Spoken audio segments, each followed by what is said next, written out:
ఈ చట్టంలో అందరూ ఐఏఎస్ ఐపీఎస్ రెండే మాట్లాడతారు. ఇంకేమన్నా తెలుసా ఎవరికైనా? టీవీ గారు నేను మాట్లాడలేదు సార్, నేను గవర్నమెంట్ ఉన్నారు వద్దు.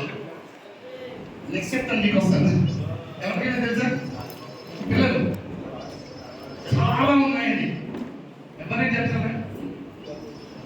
ఆడిట్ అండ్ అకౌంటింగ్ సర్వీసెస్, దాంతో సివిల్ సర్వీసెస్ అండి, అందులోనే కేటగిరీ.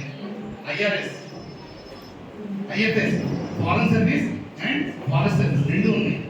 అట్లాగా ఎన్డీఏ, సిడిఎస్ అలా చాలా ఉన్నాయి సర్వీసెస్. నా రిక్వెస్ట్ ఏంటంటే పాలా శ్రీనివాస్ గారు, అట్లాగే మన బోస్ గారు, ఇలాంటి వాళ్ళు మన సెక్రటరీ ఉన్నారు. వీళ్ళని మన పిల్లలకి మరి ఏ ప్లాట్ఫామ్లో తీసుకొస్తారు? ఏ లోకేష్ గారు మనం ఎప్పుడు చదవాలి, తీసుకొచ్చి వాళ్ళకి గైడెన్స్ ఇవ్వాలి. అంటే ఈ రోజు నుంచి వాళ్ళకి గైడెన్స్ ఇస్తే they will have some aim to going to the services, అంటే గవర్నమెంట్లోకి వెళ్ళడానికి. అంటే సెంట్రల్ గవర్నమెంట్ అవ్వచ్చు, స్టేట్ గవర్నమెంట్ అవ్వచ్చు. సో ఇలాంటి వాళ్ళు మన రిటైర్ అయ్యారు, ఎవరు మన సురేంద్ర గారు ఆయన ఉన్నారు. సో వీళ్ళందరూ active participation in our community.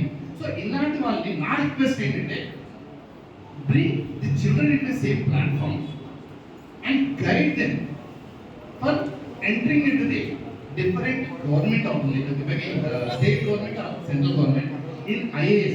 These are all civil services positions, higher ranks.